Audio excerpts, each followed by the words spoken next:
0122. Di sini saya akan menyampaikan hasil penelitian saya di SD Negeri 2 Puro Agung, tepatnya di Waikana.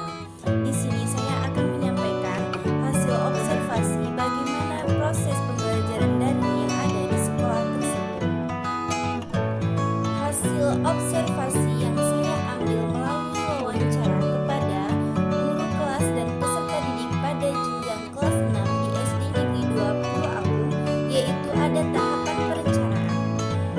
Di tahapan perencanaan ini, menurut Ibu Parmiati selaku guru kelas 6 di SD Negeri 2 Puro Agung, yaitu dengan cara menyiapkan silabus, rencana pembelajaran atau RPP, jadwal pembelajaran, pembuatan soal tanya jawab terkait materi dan strategi pembelajaran yang digunakan untuk membantu guru dalam mengajar di sekolah dasar. Kemudian ada tahapan-tahapan pembelajaran. Tahapan pembelajaran yang pertama ada tahapan awal. Pada tahapan awal, saat jam masuk mata pelajaran, guru kelas segera bergegas menuju ruang kelas. Kemudian guru kelas mendampingi siswa dalam proses pembelajaran dengan membawa buku guru, absen, dan alat peraga sebagai media dalam proses pembelajaran. Ibu Parmiati menyapa dengan mengucapkan salam kepada peserta didik dengan disambut sapaan untuk menanyakan kabar serta kesiapan dalam proses pembelajaran. Lalu, wali kelas atau guru mengabsen semua peserta didik sebagai upaya untuk mengetahui kehadiran sekaligus untuk melihat kerapihan seragam yang digunakan peserta didik dalam proses pembelajaran. Yang pertama, ada kegiatan inti. Guru kelas melakukan pengulangan terkait materi yang pernah diajarkan kepada peserta didik terlebih dahulu untuk memahami dan memberikan nilai bagi yang mampu menjawab.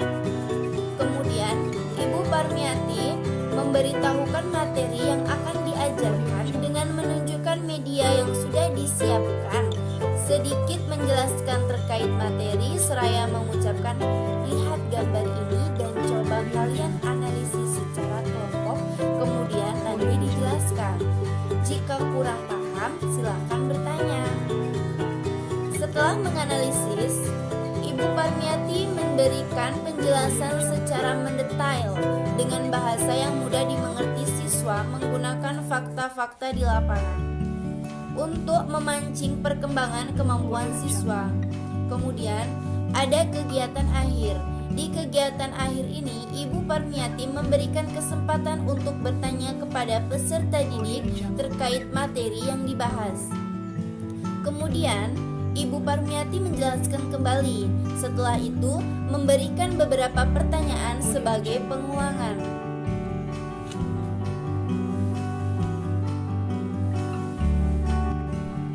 Di sini ada metode yang digunakan yaitu metode diskusi kelompok, metode demonstrasi, tanya jawab, dan metode drill. Kemudian pada strategi yang digunakan yaitu berbasis masalah yang dikembangkan melalui permainan dengan cara membagi tim, kemudian menetapkan masalah, menetapkan tugas dari setiap tim dengan waktu 10-15 menit dan mempresentasikan di depan kelas. Kemudian model pembelajaran yang digunakan yaitu Della H. Bantibi. Yang pertama, merumuskan tujuan. Yang kedua, mengembangkan tes. Yang ketiga, menganalisis tugas belajar. Yang keempat, mendesain sistem pembelajaran pelaksanaan kegiatan dan mengetes hasil. Kemudian yang kelima, melakukan perubahan untuk perbaikan. Lalu, media pembelajaran. Media yang digunakan oleh pendidik berupa buku cetak, kemudian kertas HVS, dan media kertas berupa gambar. Lalu selanjutnya pembelajaran daring dan tatap muka. Dalam proses pembelajaran tatap muka dan daring, melalui tahap perencanaan pelaksanaan, strategi, dan media dan evaluasi dilakukan seperti tatap muka.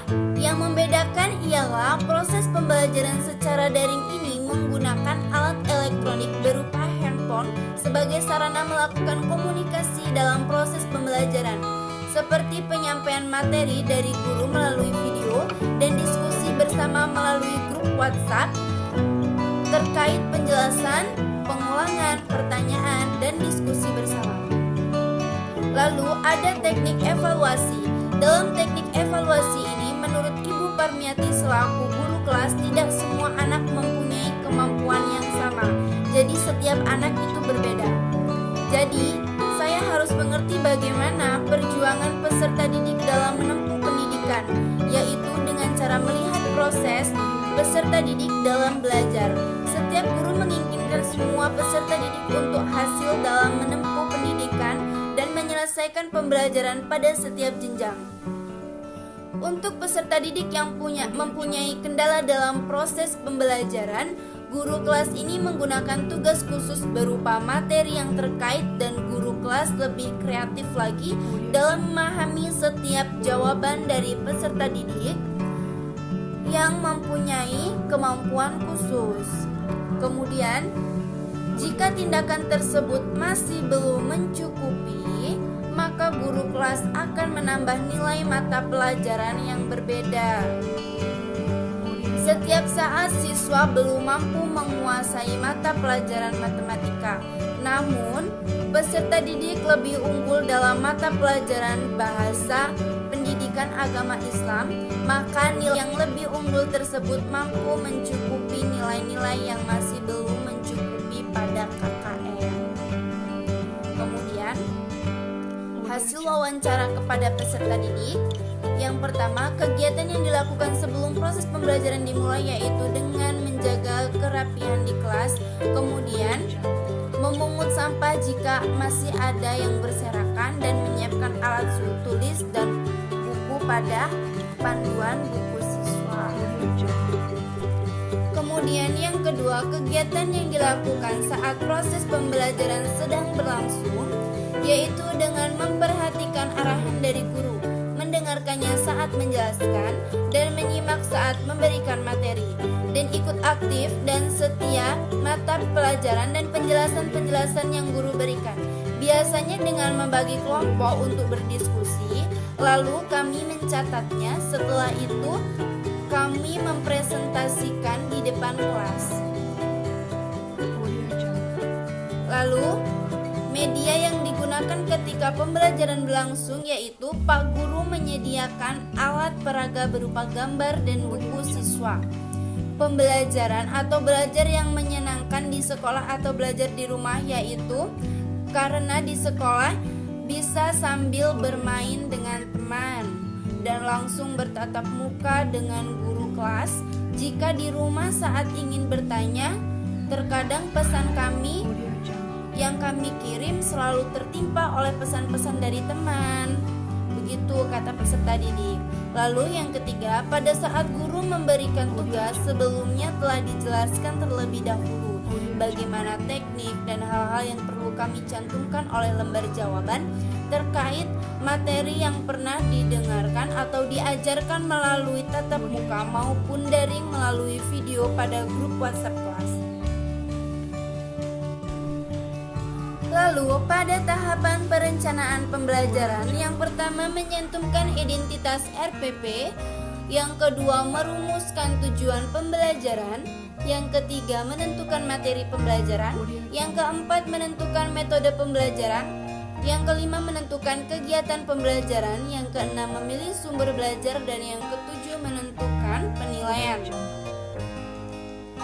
Ada tujuan perencanaan pembelajaran atau tujuan rencana pembelajaran, yaitu waktu mengajar dapat dialokasikan dan dimanfaatkan secara tepat, pokok bahasan dapat seimbang, guru dapat menyajikan pada setiap jam mata pelajaran, guru dapat menetapkan rangkaian materi, dan guru mudah menetapkan strategi pembelajaran.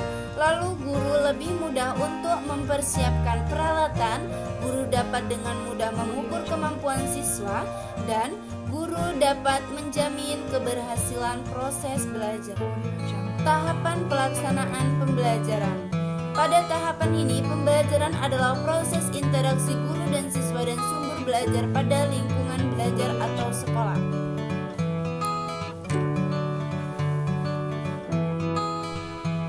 Terima kasih, mungkin itu saja yang dapat saya sampaikan.